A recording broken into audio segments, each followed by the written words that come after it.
Stugotz here. Football returns Thursday night, and huge cash prizes are up for grabs at DraftKings, the leader in one-week fantasy sports.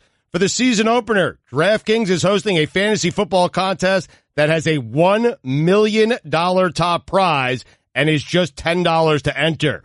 For a limited time only, if you sign up with code HUDDLE, you'll get a free entry with your first deposit. So download the app or go to DraftKings.com now and use code HUDDLE to sign up and get a free shot at $1 million with your first deposit. Only at DraftKings. Minimum $5 deposit. Eligibility restrictions apply. See DraftKings.com for details. This is the best of the Dan Le Batard Show with the Stugotz podcast.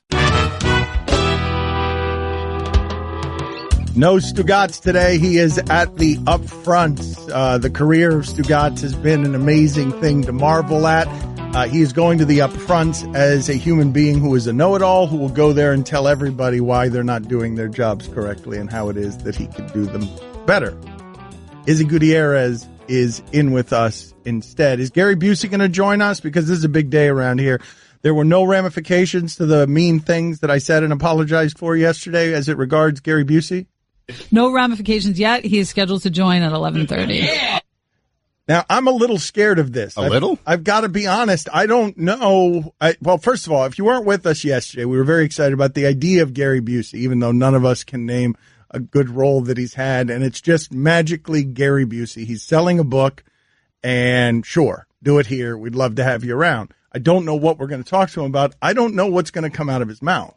The only memories I have of Gary Busey are the clips from Talk Soup and how sort of nutty he was and different antics and everything else. And I didn't get a reason for it, didn't really understand it. I just thought, hey, there's a wacky character over there. Celebrity rehab is something that we want to ask him about. So I have not sabotaged this yet, though. We've got an hour. Celebrity rehab was a good idea, incidentally. Like, if you're going to get in there and do Dancing with the Stars, and yes, get there. And like, who wouldn't watch right now Ben Affleck's rehab? That would be, I mean, man, I didn't know he was an addict. But third time, really?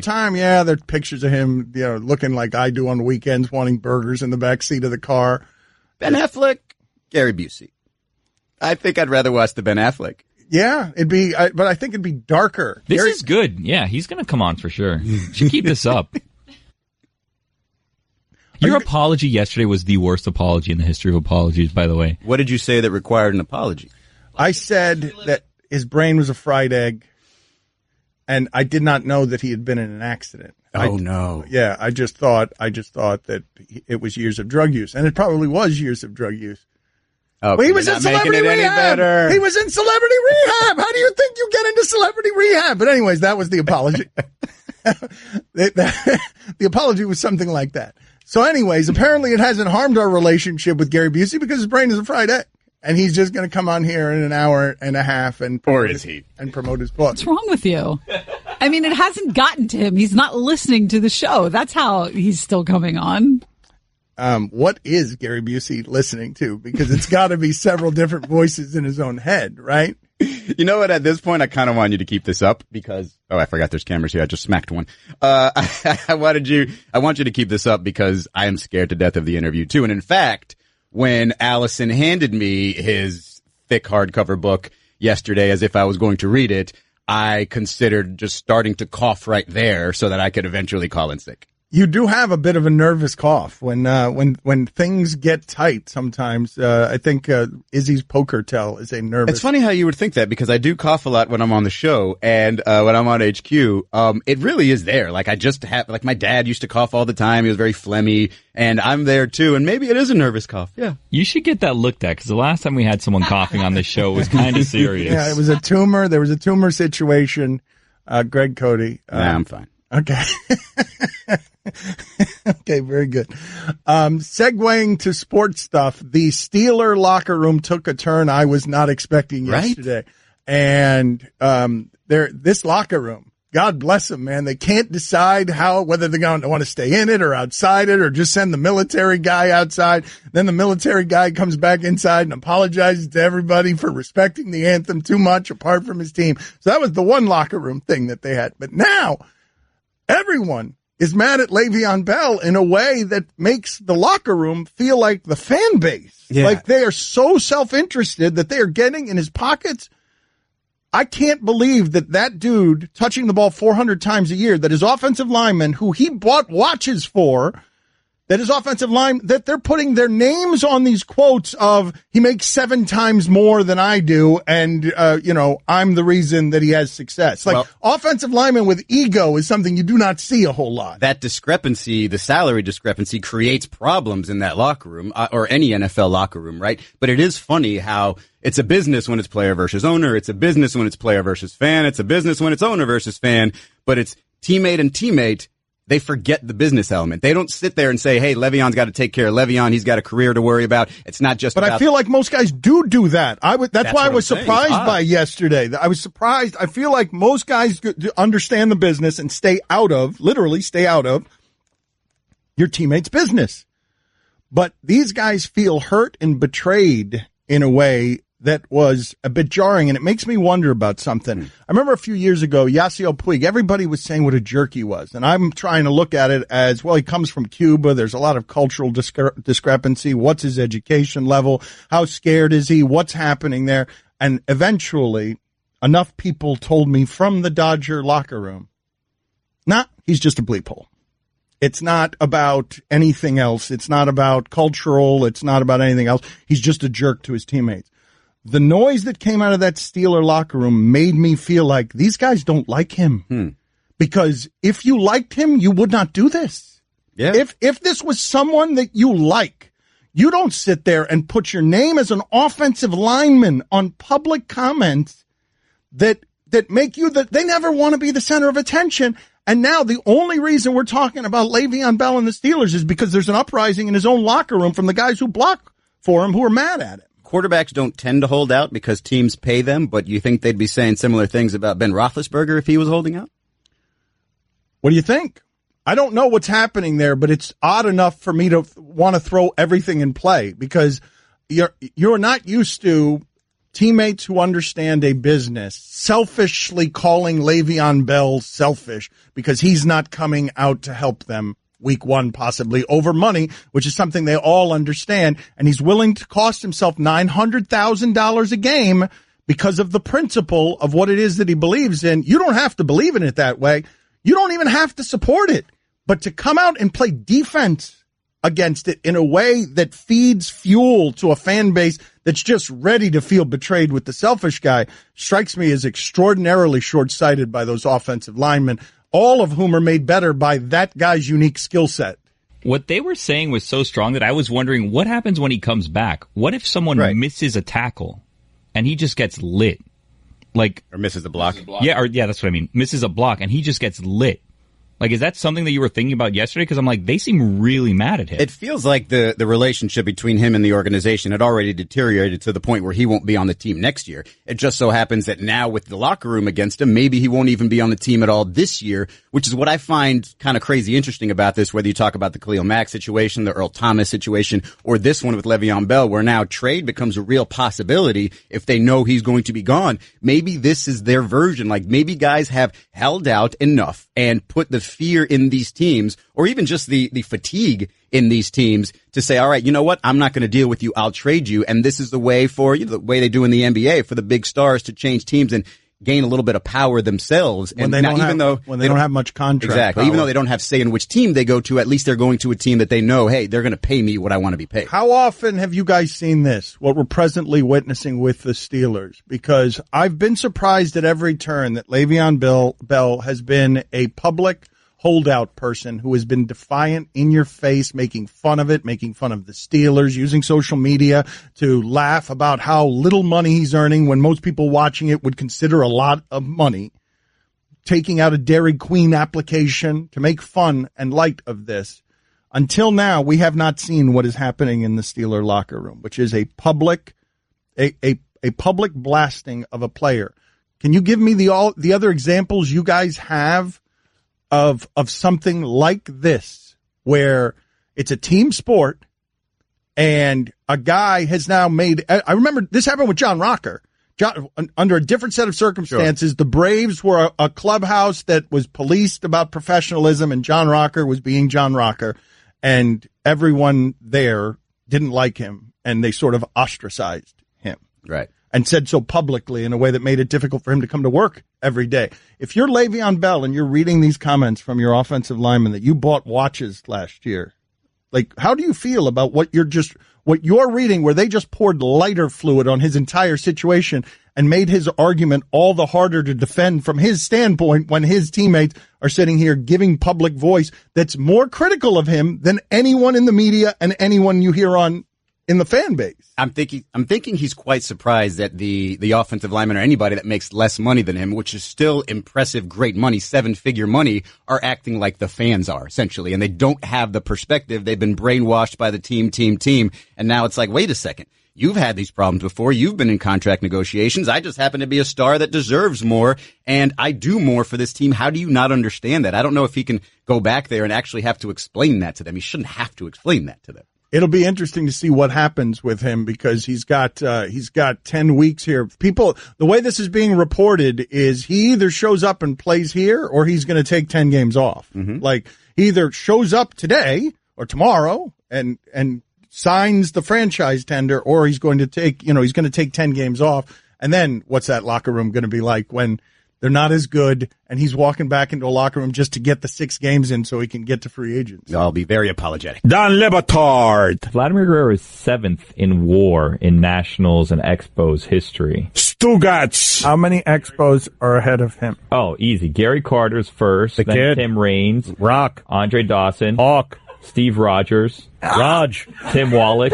T-Wall. and then Ryan Zimmerman, and then Zim. This is the Dan Le Batard Show with the Stugotz on ESPN Radio. There have been some great holdouts over the years, memorable holdouts. Emmitt Smith held out for 2 games at the start of one season. I remember the look on Jimmy Johnson's face. I mean, he always looked those first 2 games like he wanted to cry because Emmitt Smith wasn't around. And there are a couple of gangster negotiating moves in the history of sports. One of them is Andre Dawson going to the Cubs and telling them to just fill out a blank contract for him, pay him whatever it is they think they should.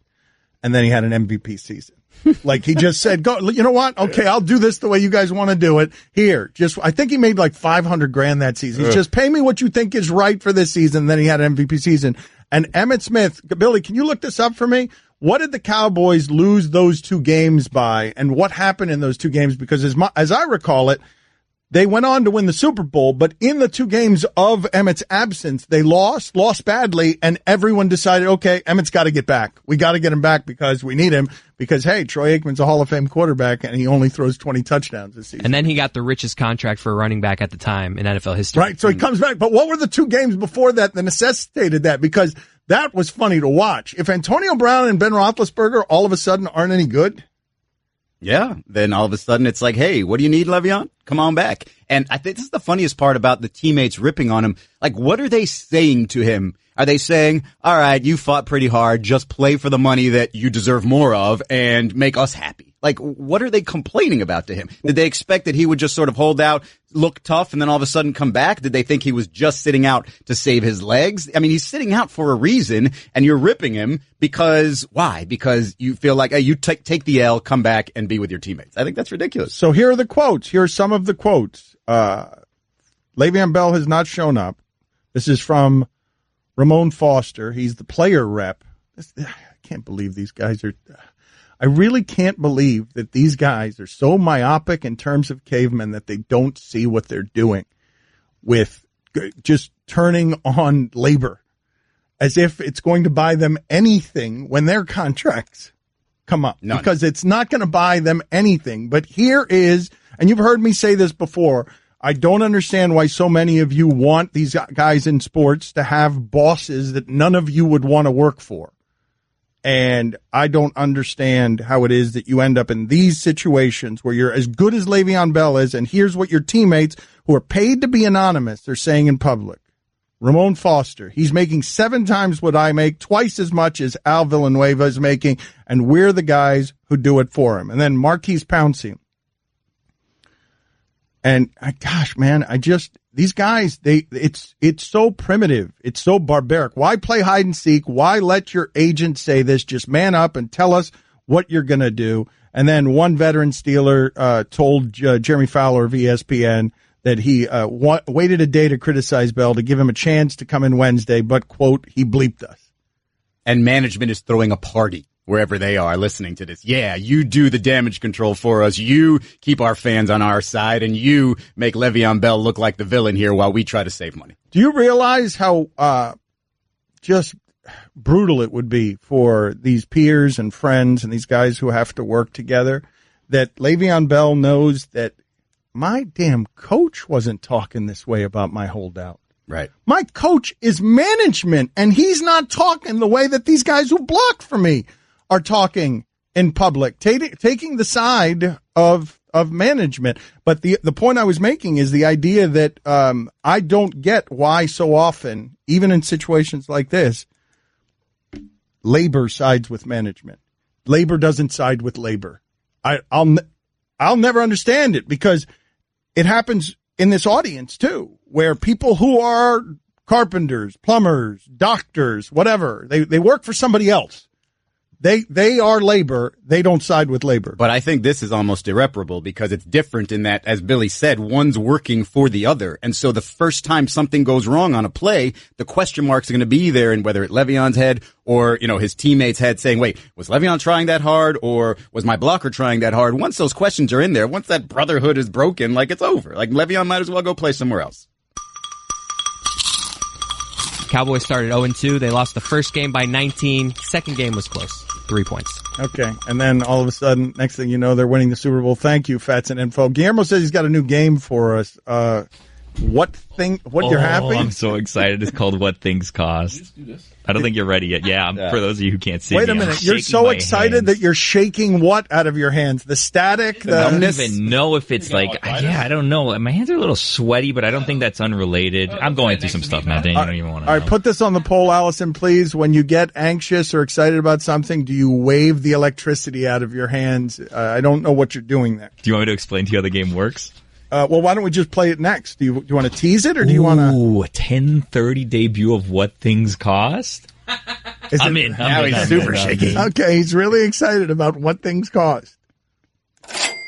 Demand once more money.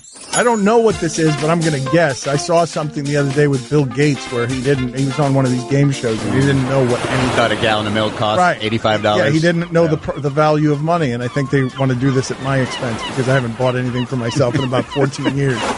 I can't wait. Don Batard. I feel terrible.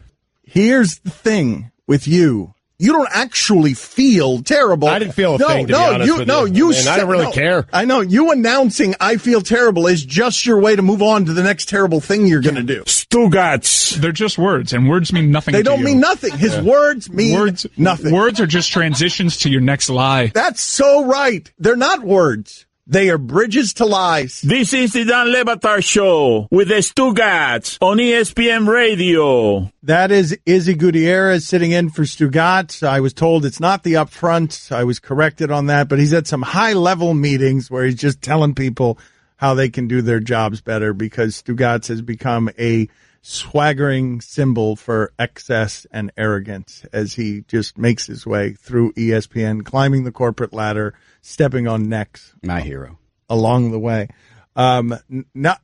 Izzy made me laugh because he had the same feeling that I did watching this viral video of Dwayne Wade playing basketball locally. He just the camera pans to you're just watching a bunch of guys who are like from Flagami. Like it's just, I don't know how to explain it to you, but it's a bunch of guys that if they're on a basketball court, you wouldn't say they can play basketball. Yeah, no. You would just look. I got next. You would just look at them and say, okay, maybe one or two of these guys are good, but all of them appear to be 5'5", and this is just general rec league basketball. And then the ball is dropped into the post where the camera pans to reveal that it's Dwayne Wade shirtless getting the ball in the post.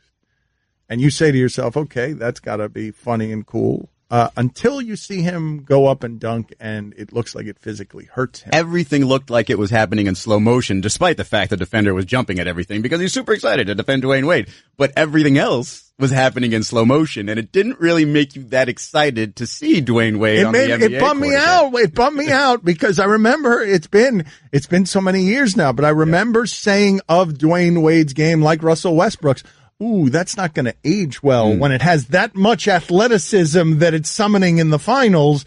It's going to be hard, and he's aged as gracefully as you can under the circumstances. But yes, he looks like he's creaking and needs WD-40 when he goes up for that dunk. I will say in those scenarios, he's not trying very hard. It's about 60% effort, maybe. That's giving those other guys some credit there.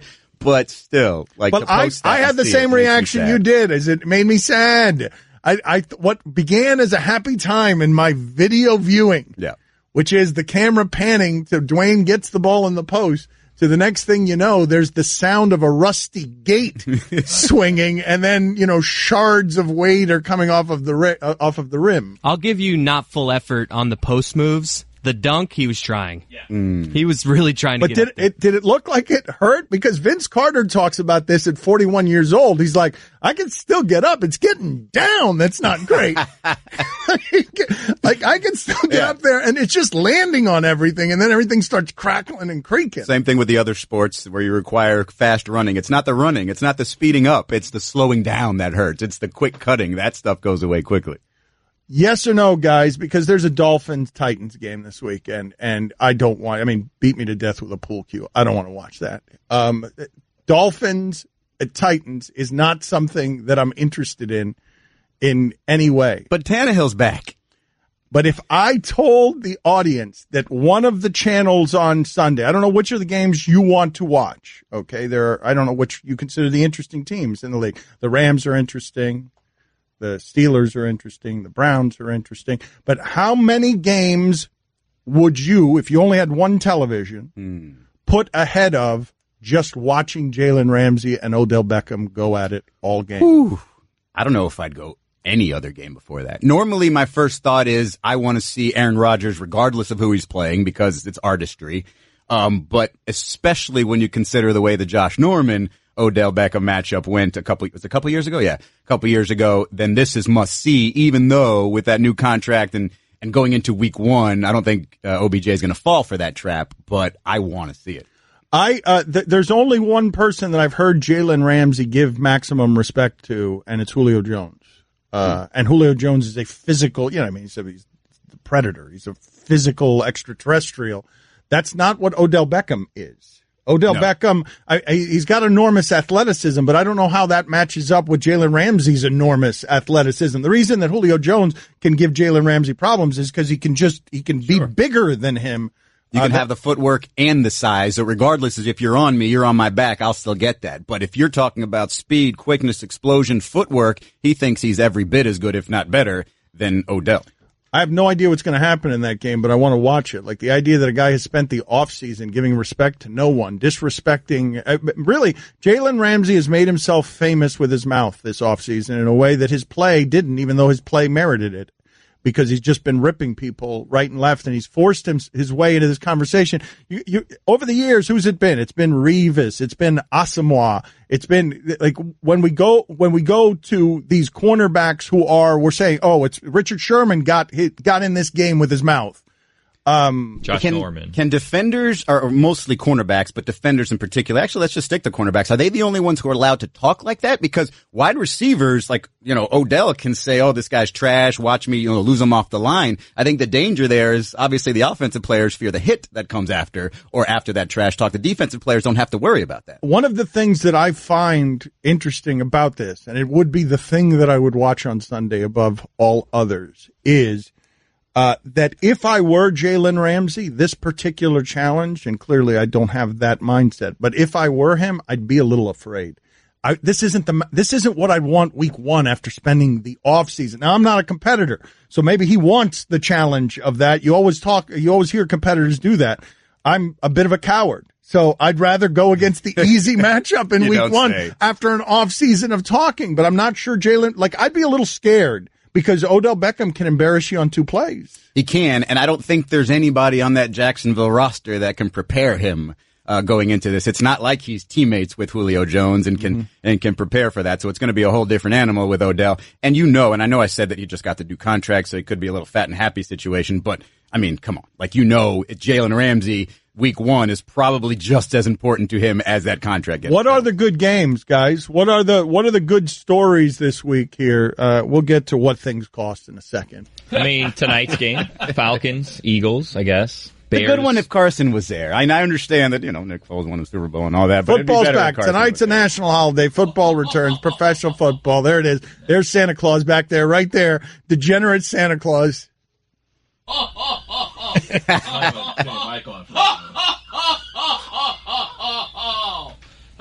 Football, man. That's right.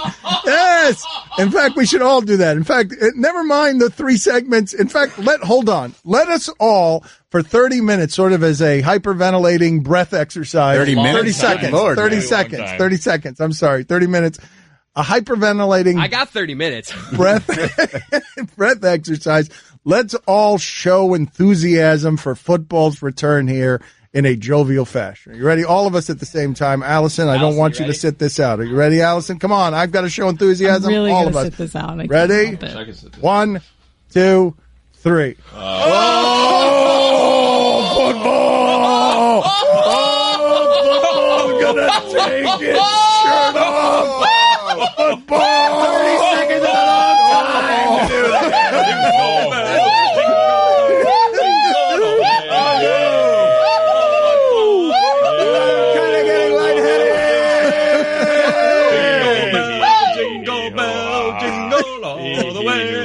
Definitely getting lightheaded. I'll slap you in the face with money. Felt good, right? Felt good. It's like 12 hours away. 10 hours away. Soon. Football. Put a clock on the ESPN ooze. What are we looking at? Just a kickoff is just a little while away. What are you laughing about? I laughed so hard one day. I was at home the first time I heard you say ESPN ooze. Yeah. How are we doing on ESPN ooze? Is there a whole lot of manpower around here to get us on ESPN ooze? Oh, we're killing it. Number 1. Number 1 show on ESPN ooze every day from 10 to 1. Woo! I think. Maybe soon they'll be able to afford that other end. Catch more of the Dan Le Batard Show with the Stugotz, 10 to 1 Eastern on ESPN Radio and ESPN News. Ricky always wanted to play baseball in the majors. He was playing catch before he could walk, practically lived in the batting cages. He was behind home plate more than he was home. And one day, after all that hard work, he found himself walking into a Major League Baseball stadium. After buying a ticket at the front gate. A nosebleed seat obscured by a pole, but he was in there.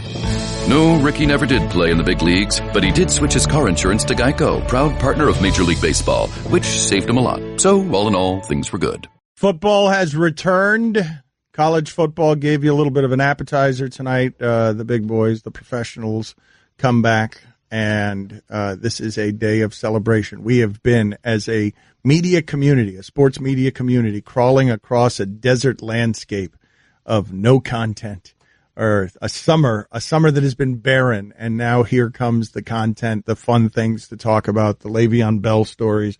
But what we're going to do is play what things cost. Does it have imaging, or what is it? What Are you ready to start? We're going to play right now? I don't know. Am I? Is it going to be terrible? Well, here's the thing. I was wondering, should we play this game, or Izzy's really excited? He's really interested in the Drake and Kanye beef. Oh man, I think we might need to wait for the 12 o'clock hour for that. I think my nerves are too wound up for the Gary Busey interview. I'm all over the place. I'm freaking out, even though I might not even ask a question. Sorry, Dan. Spoiler alert.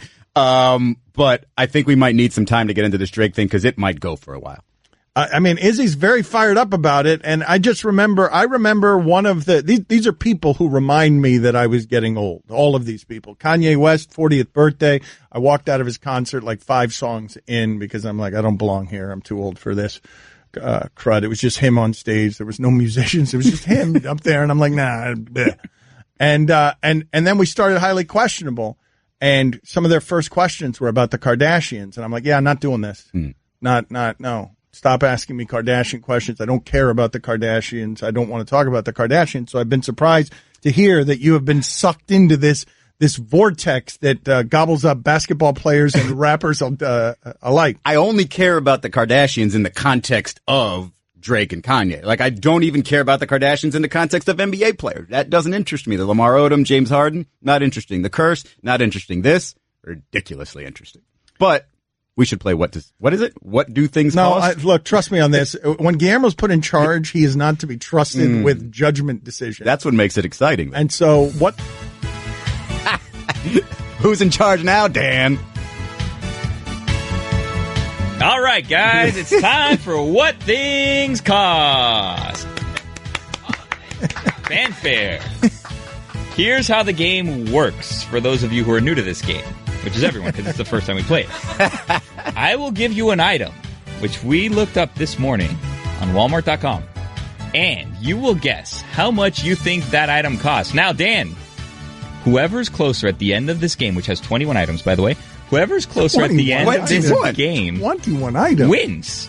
All right, so the total, the least amount of money, when it all gets added up, the differences get all added up. And is it me against Izzy? Oh, yeah, it's you against Izzy. All right. You ready? So wait, this is not like Price is Right. You can go over. You can go over, you can go under. It's fine. We're just doing the difference here. Okay. All right, ready for item number one? Got 21 of these. There's 21 items. Okay. I feel like it's going to get cut off way before that. So we're going to do this before we do what the co-host here, Izzy Gutierrez, has told you he finds item endlessly one, fascinating. Scott Comfort Plus. 30 double rolls of toilet paper. 30 double rolls. 60 rolls essentially, but it's 30 double rolls of Scott Comfort Plus toilet paper. I could see it because they say right there on the item, actually 60 rolls if it's double rolls. 30 of them. I'm going to go $13.99. I'm going to go $19.99. All right. The actual price, $12.98. Boom. Wow, look at that.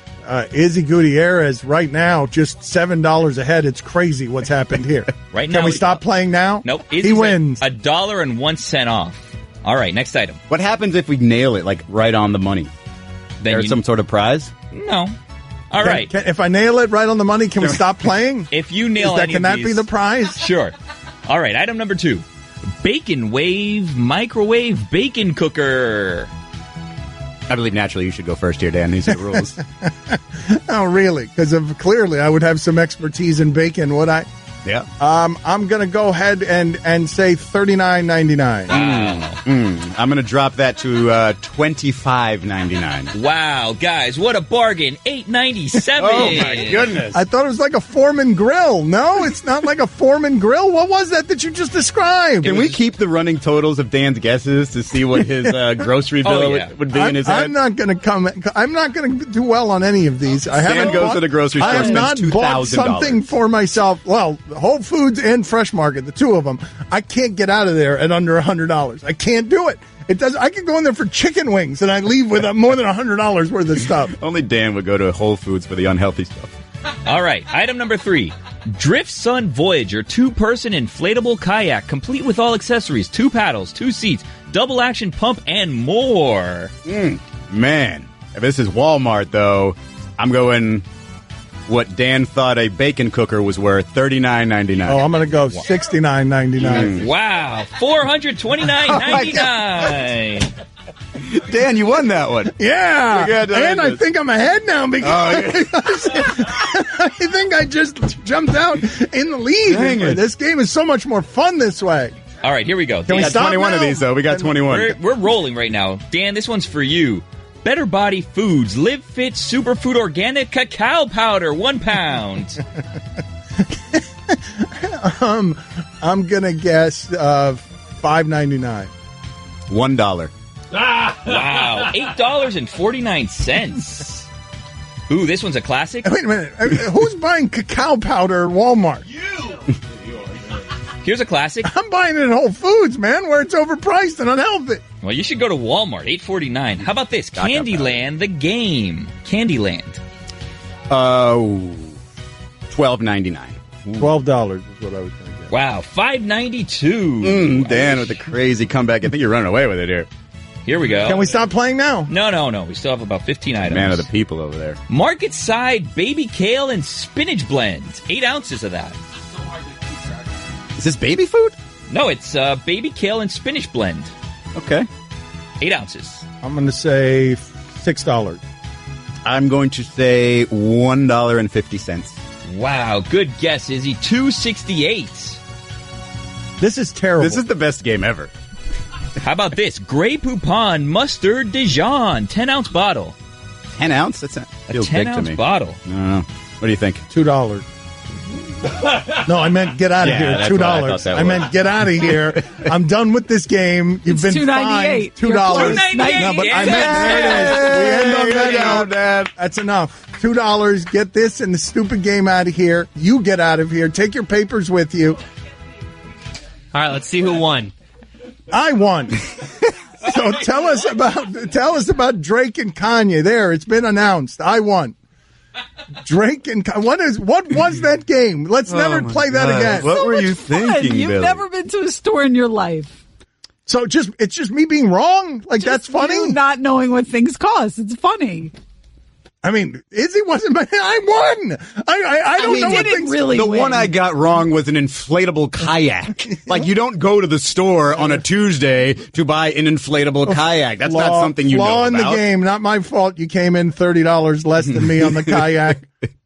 What do you got for us? All right. Izzy's thoughts on Drake and Kanye West next. Don Le Batard. Do you go to the supermarket at all, Dan? I do. I go to, yes, I do. Foods or something? Yeah. I have a lot of difficulty picturing Dan pushing a shopping cart. Yeah, he's a handbasket guy. Stugotz. No way it's a cart. Yeah, No. There's no way it's a cart. I'd be so shocked. I'd be less shocked if Dan was riding a burro. No, if he goes shopping cart, he's at the front of it pulling it, not at the back of it. Really? If he's doing it, it's not the traditional way. Right, he's not two hands. He's not two hands on the handle. Yeah, he's in front of it and he's dragging it behind him. Yeah, as he's picking out the stuff. Yeah. I have Mike pushing the cart and Dan just going down the aisle. This is the Dan Le Batard Show with the Stugotz on ESPN Radio. Guillermo, you've been getting weird fame in a variety of different ways and places. You were telling me a story the other day. Somebody writes in here, my wife is battling cancer. It is a stressful, emotional time. We need the show and the joy from the show more than ever, but I digress. She had a bone biopsy yesterday. The doctor came in to explain the procedure. He looked exactly like Billy. I didn't say anything because it would be inappropriate and unimportant considering the context. But the moment he left, my wife looks up and says, he looks like Guillermo from the shipping container. I love that woman. She is a jewel. Congratulations, Guillermo. You are impacting lives. What did you tell me happened to you the other day? You were telling me some unbelievably crappy celebrity story where you got recognized somewhere or someone. You don't remember what I'm talking about? No. This morning at Dunkin' Donuts, someone said hello to me, and they said that they used to sell your brother like pottery or something for him to paint. I thought that word was going to be a little shorter. Pottery.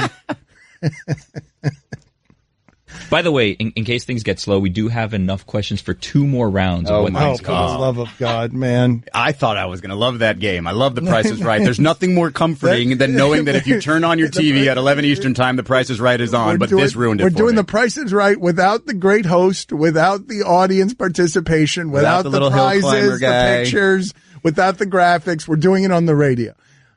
On AM radio, which is the lowest rung of the show business ladder. Like, what's lower? I dare you. Blogs are higher. What's the hierarchy? In terms of entertainment, if I say AM radio, where do you put it? It's last, isn't it? Just AM above radio. Street Performer? AM radio. Some of you are struggling to get the right frequency so you can hear us correctly. That's a thing that's happening in entertainment. This what you want? Is this the Explain Your Tweets music?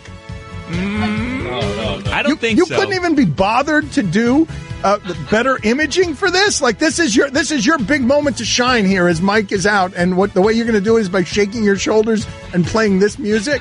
Go-Go Squeeze, applesauce. You know what? 12.5 pounds, 4 count. We're also doing items that nobody really buys. Like, that's really the other thing. Get out of here. That's the other thing. You're going to tell me that no one uses a Brother 130 stitch sewing and quilting machine SQ9185? I am going to bury you with this dismount, and then you get out of here, okay? You created a game that had me buying a kayak. Leave now. You leave now. Avid river raptor. An inflatable kayak. Leave. I am not to be blamed for not knowing what a kayak costs. Why the hell would I know what a kayak costs? You think I've done a lot of kayaking, do you? It's not just any kayak, Dan. It's a Drift Sun Voyager 2-person inflatable kayak complete with all accessories, 2 paddles, 2 seats, double action pump, and more. Get out of here! Get out of here.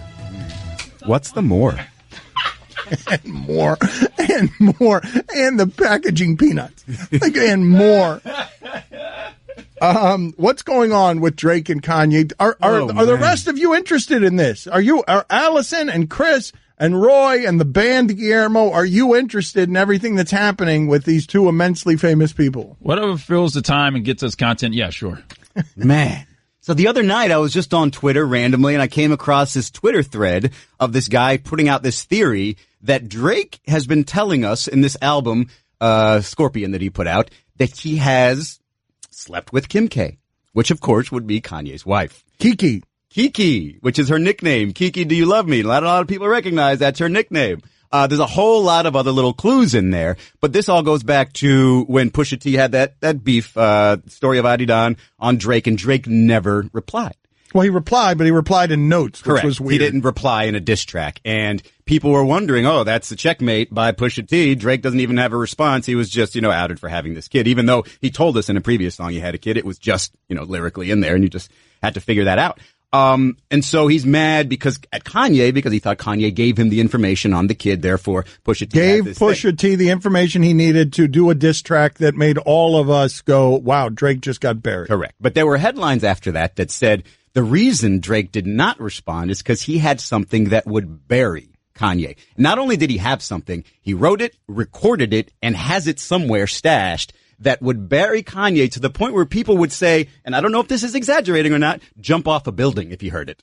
Wow. And I don't know if he's gotten into it. There's all kinds of things where he's talking about, people are looking deep into these lyrics where he's saying going right late at night. Oh, yeah, they live around the corner from each other. Yeah, of their houses and where they are.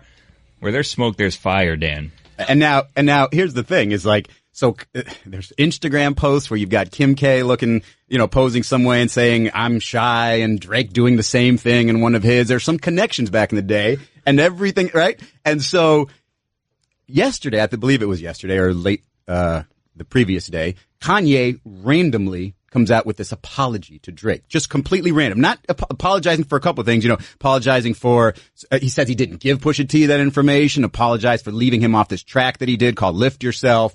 And that just raised everybody's eyebrows because they're just like, well, wait a second. This follows the theory that says, hey, Drake and Kim K. And it follows the idea that says if this came out, he would be absolutely floored. And now all of a sudden he comes out with an apology. And people know that song is out there. So my question is, obviously other than what does he have on Kanye, my question is Kanye done with this song not even coming out? Because is it worse for him if the song comes out and he can find a way to brush it off regardless of what it is? Or is it worse for him that it's in a vault somewhere and it says, hey, this would end Kanye? That's what's interesting to me. You guys smell that? It's smoke. Wow. Mm-hmm. Did you just rub your red beard against the microphone in a way that was scratchy and unhygienic?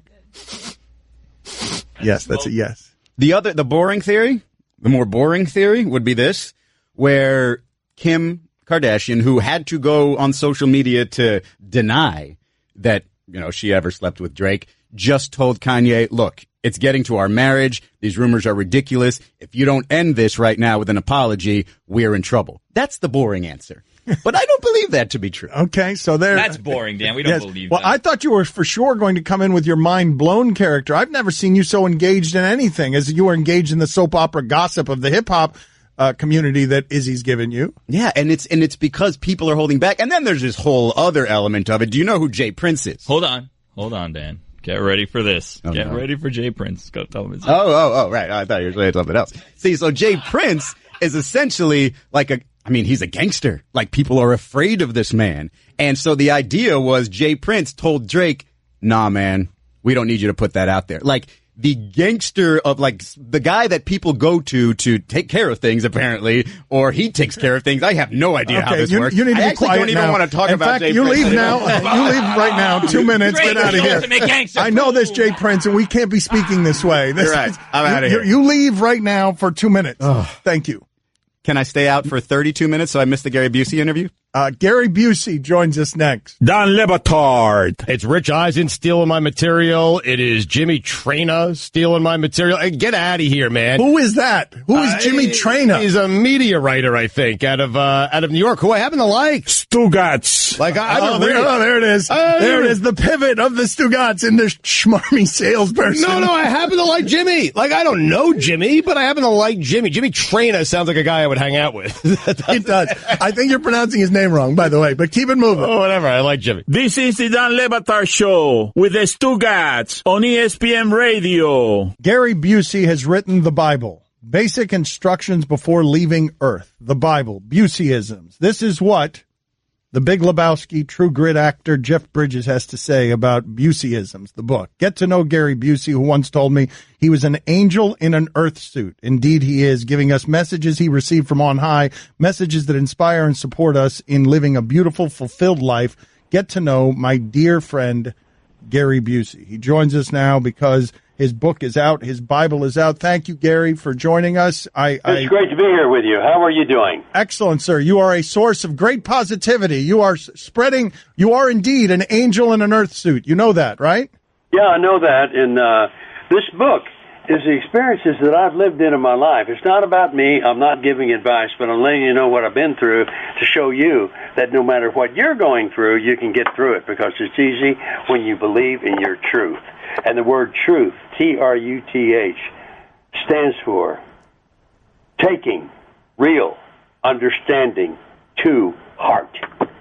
And it's a beautiful place to be when you know you have the truth. You're a winner. You're victorious. You already got your medal. How hard was it to go through some of the stuff, the addiction, the bankruptcy, the motorcycle accident, the divorce? You cover all of it in your book. How hard was it to revisit all of that?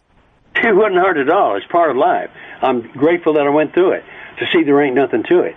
And everything the people are going through in the world, whatever they're going through, it's only temporary.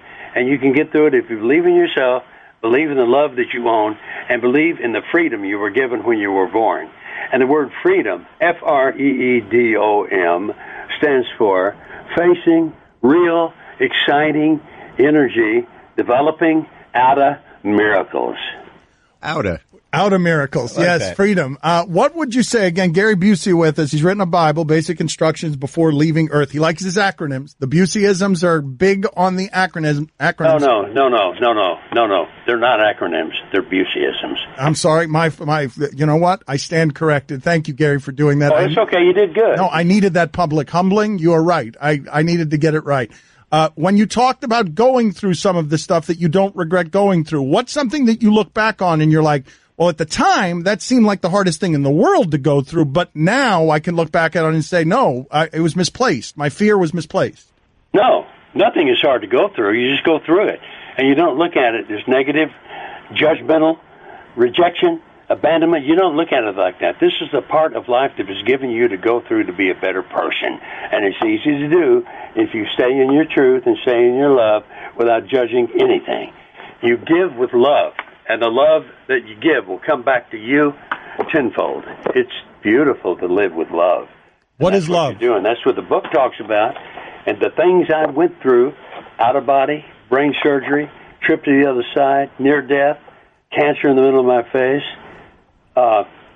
things I've been through in all my movies and choices I made with drugs. It's great. I go through it to see there ain't nothing to it. And everybody out there that reads a book that's going through something hard for them, they will realize, hey, I don't have to do this anymore because Gary went through it worse than me, and he got out of it because he believed in himself and he believed in life.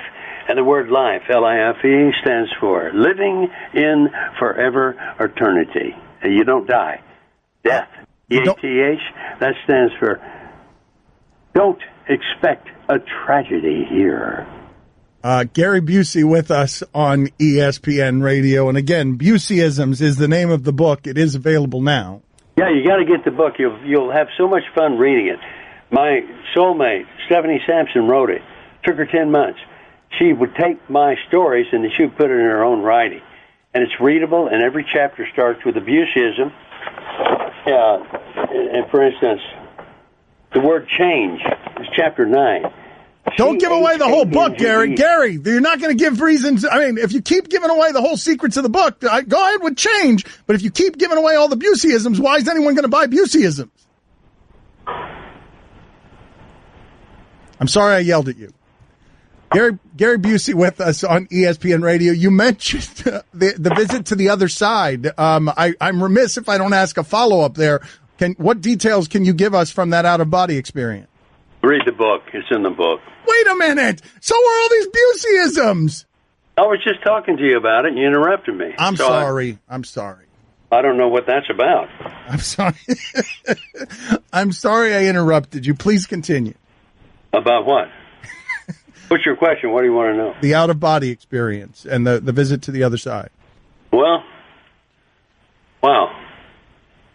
It's hard to explain something to someone who hadn't been there or has no idea what it's like. But to me, it was a beautiful trip to the other side, which you feel love, understanding, and trust and protection like you can't feel on earth. And I was surrounded by hundreds of angels, big balls of light that are breathing and glowing, and they're about as big as a volleyball. And you can't look that angel right into the light because you'll end up on your stomach because the love is so powerful it just knocks you down. And the three lights lined up in front of my essence, and the light on the left was Abalone and Mother of Pearl color, and it spoke to me in an androgynous voice and thought, and told me what I was doing was good. I was going in a good direction. But what my responsibility was for mankind, I had to look for help in the spiritual realm. And it said, you may now come with us or return to your body and continue your destiny.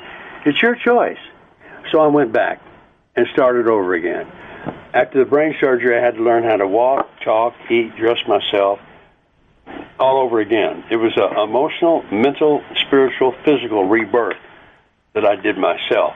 And I took the word faith and wrapped that faith around me, and that was the healing aspect of my ordinance. Faith stands for fantastic adventures in trusting Him. And this is not religious. This is spiritual. The difference between organized religion and spirituality. Organized religion is built for people to be afraid of hell. Spirituality is for people who have been there. And I'm in the second group. He knows he nailed that. He's proud of himself. Gary Busey with us. Again, Buseyisms is the name of the book. So when you say you've been through hell, tell us what it is. At what point did it feel most like hell? Well, you created yourself. It's a feeling you go through that feels natural. But when you come out of it and make the decision to change, that's when you know you're in a very, very slow, burning your thoughts, burning your ideas, burning your consciousness, burning your truth, burning your purpose. And not burning like a fire, but burning like taking it away. When you let go of your truth and your gifts, that's a hell. Heaven is different, and I have been there. And that's a beautiful place to be. Black belts. You own many of them. You own many black belts in many arts, correct? I have honorary black belts in 4 martial arts, the ones we use in the fight scene in Lethal Weapon. Capoeira, a Brazilian martial arts that you fight with your arms, legs, elbows, and heads and hands without weapons. Taekwondo and Judo Jiu-Jitsu from Brazil, and Jailhouse Rock, a martial art. It's not Elvis. This is a martial art developed in prisons for fighting in close quarters. Wait a minute, Jailhouse Rock is you that's an honorary black belt in tight quarters in prisons? Jailhouse Rock? It's a black belt. I use honorary because that's a safe word to make everybody feel like they can get it too because it's honorary. If you do the right things, talk the right way, behave the right way, you'll get anything in an honorary position. Very good. So again, the new book, Buseyisms, is available now. I need clarity on something here. Celebrity Apprentice, Meatloaf really lost his cool with you. He wanted to fight you because he thought you stole his art supplies. Can we finally have the truth on that story? Like, what the hell happened there? Did you steal the art supplies? No, I did not. I had my own art supplies, and Meatloaf went off on a tirade, promising to put me in the hospital in 4 minutes. And I just stood there. And then I saw the producers get in front of Meatloaf, 1 inch from his nose, screaming at him. And Meatloaf came and apologized to me. And I said, okay, that's good. And then we went in the boardroom. I didn't say anything about it. But anybody who would behave that way and a real job would be fired on the spot, lose their 20-year pension, lose the gold watch, and lose any honor they had with working in the company. So I said nothing. I'm protecting everyone I can by not being harmful. And what happened. There was a beautiful thing that happened. And Meatloaf got fired after I did for doing the same thing he did with me. Well, you really didn't know you had 4 black belts. I love him. He's a great guy, great artist, wonderful artist. No. So talking bad about nobody, talking bad about anybody is not my way of living. We love you, sir. Gary Busey, the new book, Buseyisms, is available now. Thank you. Yes, we do love him, Roy. I don't care how. Look at me however you like. I love Gary Busey. I don't care who knows it. Thank you for being on with us, Gary. Who's looking at you bad because you love me? Roy here. He's against love. He's against love. You know what he did? Yeah. He's against love. He banished his purpose, and he banished his personality, and he banished his banishing because he's okay. He's a great guy. No, he's not. No, he's not. You're incorrect, Gary, but thank you for being on. You're the only great guy here. You're welcome. Thank you. You're great, too. Catch more of the Dan Le Batard Show with the Stugotz, 10 to 1 Eastern on ESPN Radio and ESPN News. Hey, Molly Karam here, host of ESPN's First Take, and I am super excited because football is back, and you know where you'll find me this fall, at the game, thanks to Vivid Seats, the official ticket partner of ESPN. With the Vivid Seats app, it's so easy to find awesome seats to any game, and every purchase is backed by their 100% buyer guarantee. Head to vividseats.com and enter promo code ESPN at checkout to get 10% off your first order. Get in the action with Vivid Seats. Your team needs you. Guaranteeing promotional terms available on vividseats.com. Ron McGill, if you want to talk to him, 786-456-4837. If you're not watching on ESPN Ooze, we are wearing safari hats, and this is our most popular segment where we talk to the animal guy about the animal stuff. He's got a new television show coming out. He is one of these heroes now. He is a wildlife hero. That's right, just like all the famous people who have television shows who walk around telling you about the animals. This is a dream come true, right, Ron? You know, it is a dream come true because it's a Spanish version basically of Wild Kingdom.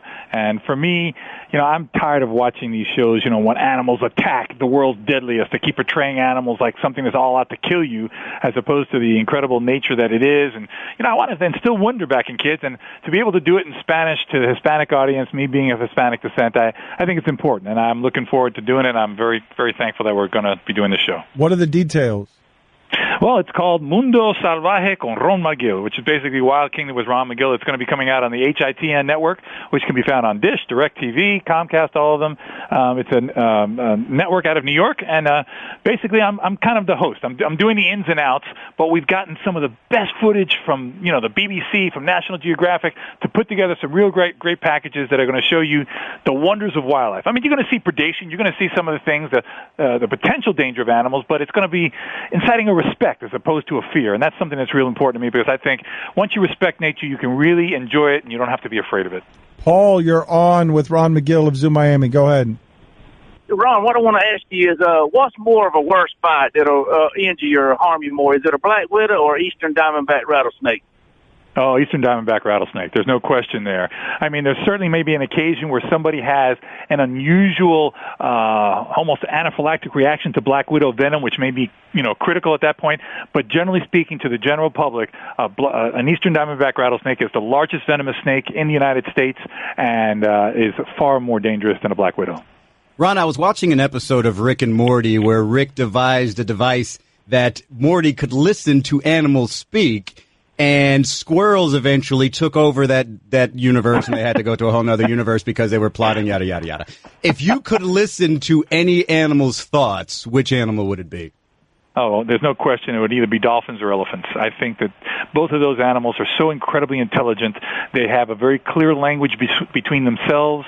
They're very social. I believe they pass down knowledge. I believe they have cultures. And just to listen to them, to be able to understand what they're saying, would simply blow me away. They'd be making fun of your mustache. Parker, you're on with Ron McGill of Zoo Miami. Go ahead, Parker. Yeah, if you had like a Dr. Dolittle situation where you could have animals living with you, completely domesticated, what's the best animals that you would have in your house to live with? 3 animals that you would like to tame, or if you were down with that, you would tame and like to have in your home. Well, I wouldn't be able to have them in my home because they'd be too large, but I got to go back to elephant again just to be able to understand it. I think it would be really, for whatever purpose, I know I'm very much against having big cats as pets, but if I knew one could be tame, and there's nothing like a tiger. I mean, a tiger is just the most majestic animal to me, and to be able to have one that I know would be safe and truly domesticated, though I don't agree with domesticating wild animals, I'm just going along with the question here, a tiger would definitely be one of them. I think also a harpy eagle. My God, what an incredible bird, the most powerful bird of prey in the world. What? Got to have a bird. Yeah. Oh, yeah, harpy eagle for sure. And then, I hate to say it, guys, but like a massive crocodile. So I would have a mammal, a bird, and a reptile, and those would be my representatives of those groups. I saw a video the other day. Ron planned a trip to Africa for me that I just got back from, and it wild safaris and all that stuff. But I saw a video the other day, and it was one of these safari vehicles, and it was draped in cheetahs. Cheetahs were just playing like cats on the safari. Yeah. Like, what is that? How is that possible? Well, that happens to me, Dan. I've been out on safari on a vehicle. You know what it's like. You go out there. There are cheetahs that actually have learned to use the vehicle as a lookout tower. So they will get up on top of the hood of the vehicle, or actually on the very top of the vehicle, and use it as a lookout tower to get a better vantage view of what prey may be along there. And there's a couple of videos where actually one went into the back seat of the vehicle, and the guy's scared out of his mind, but that cheetah never posed a threat to him at all. Cheetahs get a bad rap. Cheetahs are chickens, to put it simply. There's never been a documented account of a wild cheetah attacking a human being, and I promise you that if you approached one in the wild, it would run away from you. I'm surprised by that. Put that on the poll, Guillermo. Are you surprised that there's never been a documented cheetah attack on a human being? Ryan, you're on with Ron McGill of Zoo Miami. Go ahead, Ryan. Hey, Ron, if you had to choose one animal to play lockdown D against LeBron in Game 7 of the NBA Finals, which animal would you choose and why? Great question.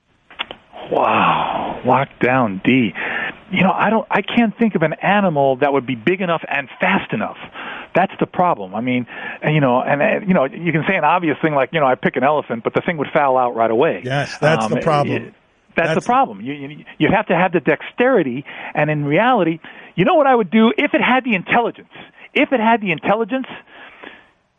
But then again, it'd have to be in the water. I would pick like an octopus, because that's what it would take. It would take 8 arms with great coordination, great dexterity. But again, an octopus on dry land is on the hardwood. He can't get up there the way he would. So there really isn't an animal. He's going to shoot over the octopus all day. He's not going to shoot over the octopus if the octopus could move in air the way it can move in water. He's not, Dan. He's not. Okay? What about a really muscly kangaroo? No, not really, because the kangaroo has little tiny, T-Rex front legs. Okay, it can't block. It doesn't do anything. It's got the big back legs, but it's got to use those back legs to stand up. Those little front legs are going to be a joke trying to block a LeBron shot. The only way he can do it is, he'll foul out. Everything's going to foul out. I think the elephant is also going to get LeBron in foul trouble, though, because he's going to be taking charges. Dan, for once you raise a good point there. If he does take enough of the court where he could just basically stand in the key as a defensive person, and LeBron cannot get around him. You are right about that. That's a good point, and God bless you are learning on this show, and I'm proud of you. That's right. And then the trunk, he'd be blocking everything. It'd be trunk. Listen, a big elephant is going to be at least 10 to 12 feet at the shoulder. Add the trunk to that, you're adding another 5 to 6 feet, so you're going to have a 16-foot. Yeah, you're right. Assuming he's fast enough, and the reality is, Dan, it's a huge animal. He just basically has to stand in the key, open the ears. Let's make it an African elephant, so it has the big ears, takes up some more space. You can't get around that. You cannot get around that. Good call, Dan. Yeah, Isaiah Thomas. You'd be better off being small. Bryson, you're on with Ron McGill of Zoo Miami. Go ahead, Bryson. Hey, Ryan. Animals like to conserve energy, so why do whales breach? Why do they jump out of the water? Isn't that a waste of energy? Good question. Well, it's also, first of all, it's part of a communication they feel. It's part of a demonstration. They hit the water and they make demonstrations. Males are usually the ones that do that more often. But another thing they do it for is to remove parasites off of their bodies. Sometimes you'll notice that whales will get mollusks and things that build up barnacles and stuff on their bodies, and that can be a little irritating on the skin. And when they breach and they slam themselves down in the water, it shakes all that stuff off. So that is one of the ways that they try to eliminate parasites. And sometimes it just feels good, and you know what? It's also fun. You know, people like to conserve energy too, but we like to play basketball, right? We like to play football, right? It's a sport.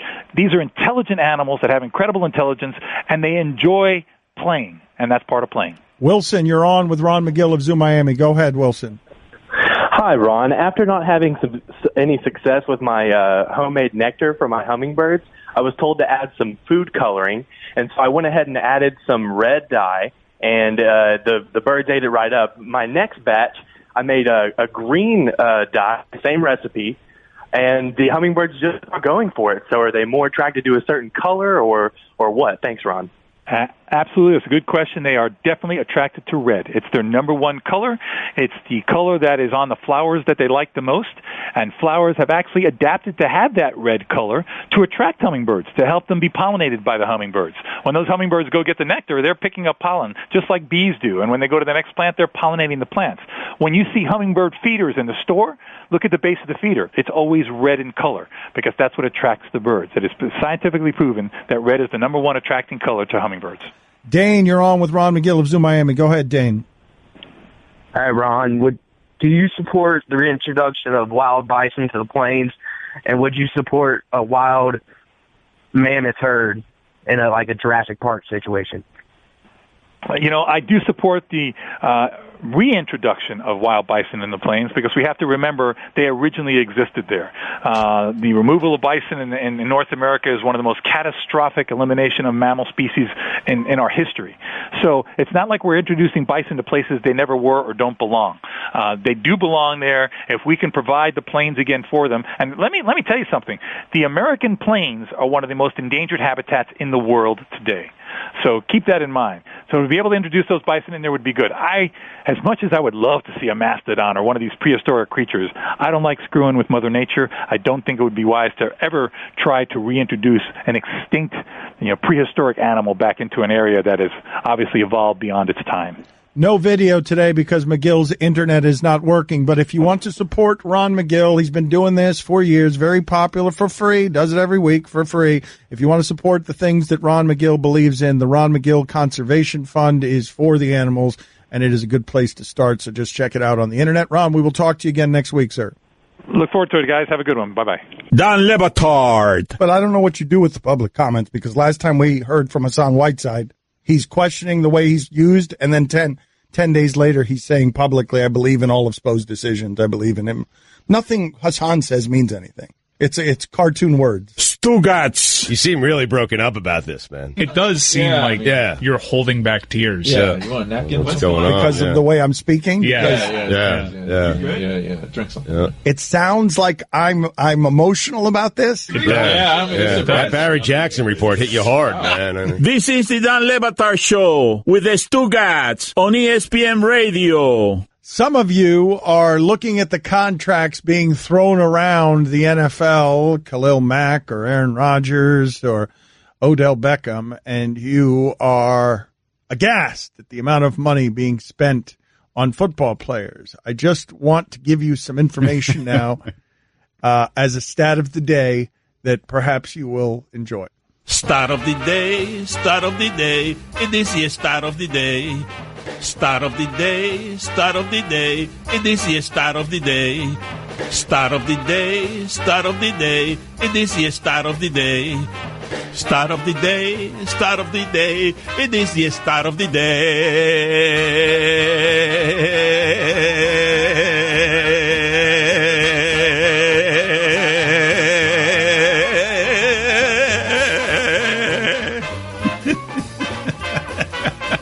So we told you that Homer Bailey earns more guaranteed than Odell Beckham. 6 years, $105 million, $58 million of it the next couple of years.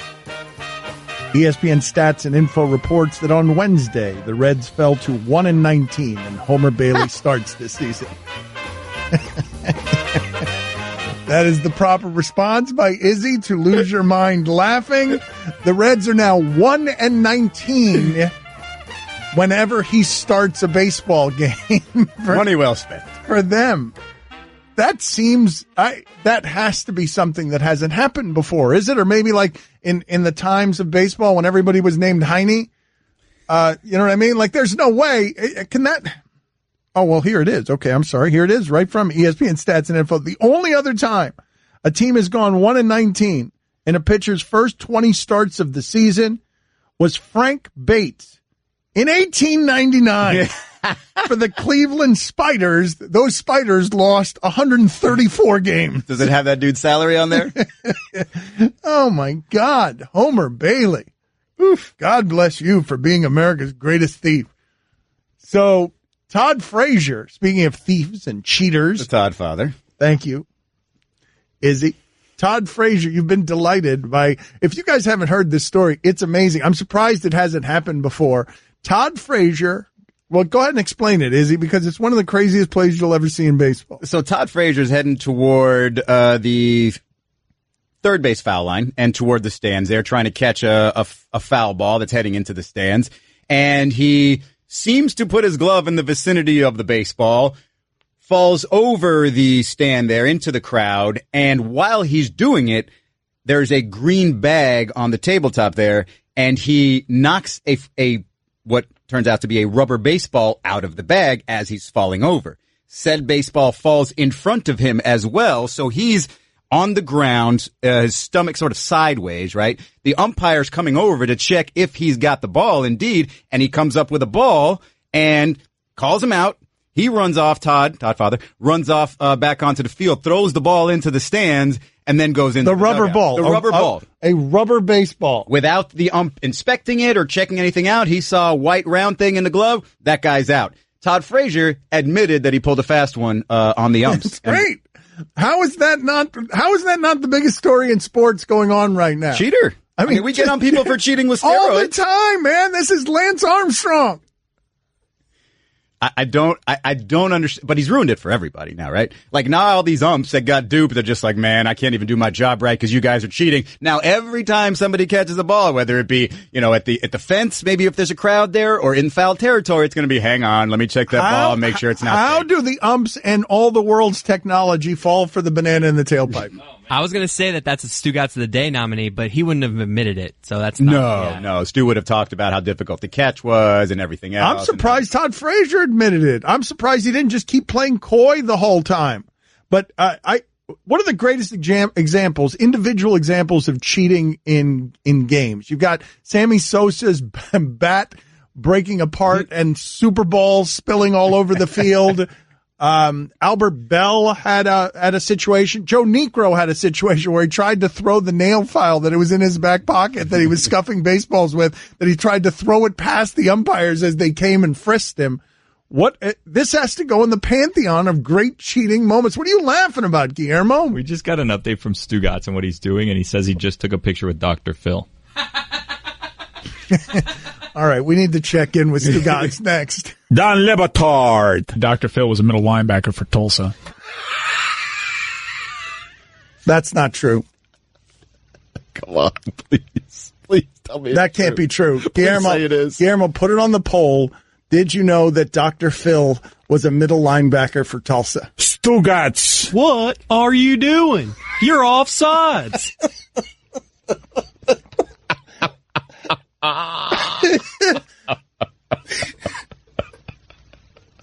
Now that's encroachment. Are there any other football terms? This is the Don Le Batard Show with the Stugotz on ESPN Radio. Guillermo, put it on the poll, please. Who would be a better lockdown defender on LeBron, a elephant or a gorilla? Just put it on the poll and let people decide for themselves. The commercial for Colin Kaepernick came out yesterday. Izzy Gutierrez sitting in for Stugotz. Stugotz is in the middle of giving his presentation right now. 5 minutes of wowing the crowd. Hopefully we'll check in with him before the end of the show to get an update on what the hell he's doing in New York. He's talking to salespeople. He's selling them on the idea of this show. I floated the idea of having him be on the phone as he was giving his pitch to people, and everybody here shut that down immediately. I love that think idea. That's a good idea. It's a great idea. It's not great for the company. No. It's great for entertainment.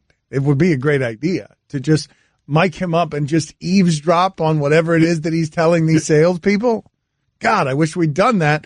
We would have if we were braver. Listen, buddy. Number one podcast, I'm telling you right now. Come with us if you want money. We'll take you there. No big deal.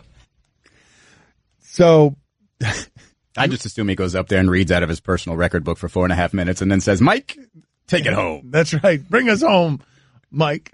The Kaepernick ad comes out yesterday. It's 2 minutes long. Evidently, it's going to air tonight during Thursday Night Football during the game. Nike, a corporate sponsor of the league, one of its biggest corporate sponsors with a 10-year contract, without telling the league, in the league's most divisive issue at the league's most divisive time, Nike has blindsided the NFL with a commercial that will now air during the game. I don't know if all 2 minutes of that are airing. It's voiced by Colin Kaepernick, and it's a series of uplifting stories, and Colin Kaepernick is in the middle of it. Frode out. Maximum frode. I sort of think, like, I don't think enough people, and I know, look, we've had this conversation a million times about how whatever it is, the conversation that Colin Kaepernick began has been hijacked and is going in entirely different directions. And so what I just want people to do is just figure out exactly what Colin's talking about, because it's not just those stories that you see in the news about, usually young black men getting mistreated by police, getting killed by police even. But it's a greater storyline. And I just challenge you to just go watch some documentaries. You don't even have to read a lot. I know reading is boring. You don't have to read. Watch some really great documentaries out there to put you in the place of people like Colin Kaepernick or people, before, and seeing what this country really is, really does, really has done to African Americans over the decades and over the centuries, and even still happening right now. I don't think people really they get into this conversation, but they don't understand the context almost whatsoever. Well, that conversation is deep waters, and it's not where most of the time picking sides on this has been spent. I will say this. There is something uncomfortable for me, even understanding the touch that Nike can have on these things.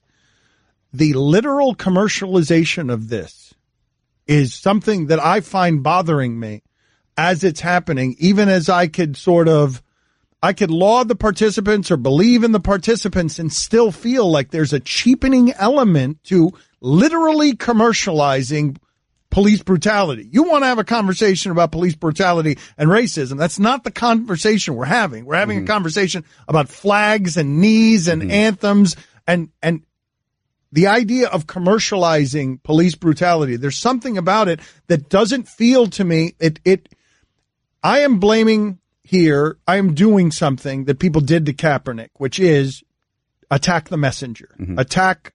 So in feeling uncomfortable by this commercialization, I'm saying that there is no right way to protest this. But I do think that this is almost the most diluted form that someone can do it with, where they're actually profiting off it. It's good for their business, and they can make it really slick as well. There's something about it that feels wrong to me. Isn't that just a product of where we are today in general? Like, everything has to be tied to something, and Nike it's part of Americana. Nike is symbolic. It's grand, especially in the world of sports, right? And so you place that there, you put the argument, the actual conversation, if you want to have it, because there aren't, there's not going to be a bunch of flags and kneeling. I mean, they show Kaepernick kneeling, of course, but if you want to have the conversation, you have to think to yourself, well, why is it doing this? And if you make it a mainstream issue, the actual topic, a mainstream issue, like putting it in the heart of NFL football in a Nike commercial, I think that maybe it in your eyes cheapens it. In my eyes, just brings it to as many people as possible, and therefore they can decide to do with it what they want. Fair enough.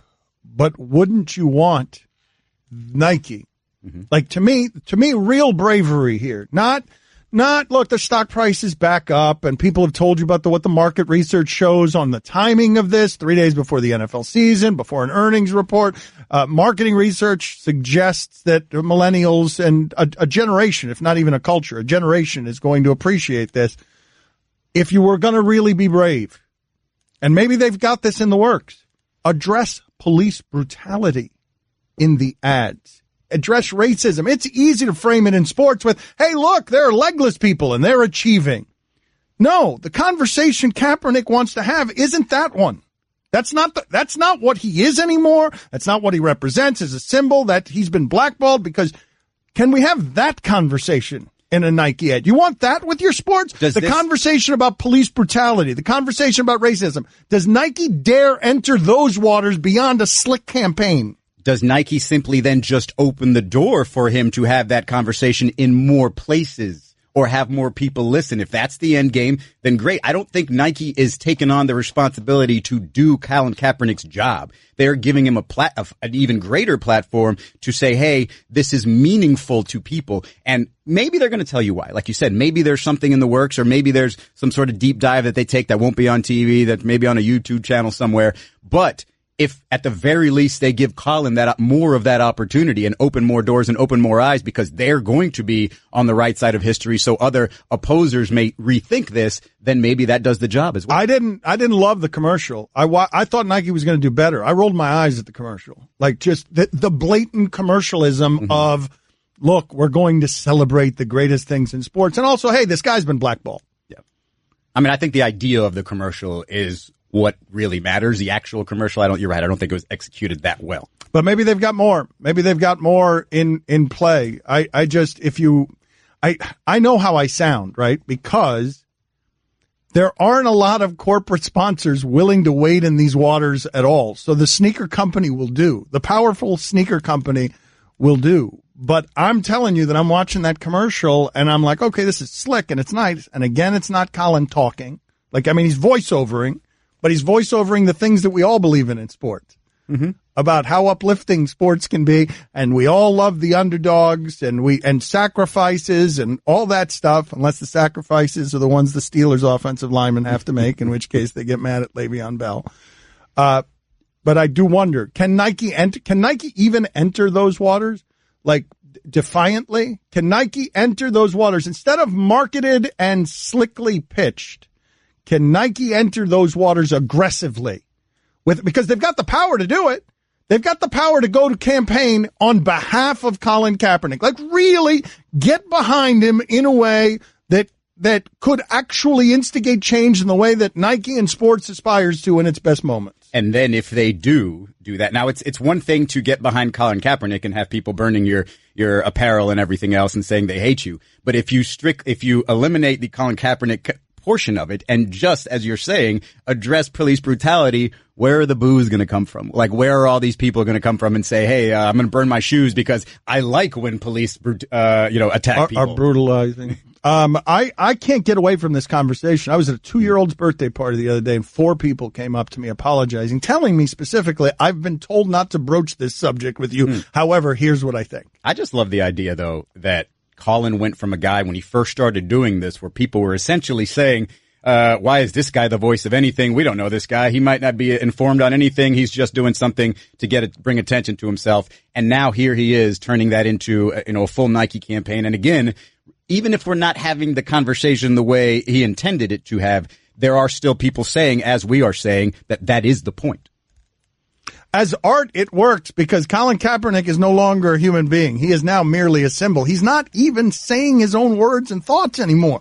Like, he hasn't for a while. We've just we've taken him and made him whatever we wanted, and now Nike's done so at the middle of a marketing campaign. You can listen to the Dan Le Batard Show with the Stugotz 10 to 1 Eastern on ESPN Radio, and you can watch on ESPN News.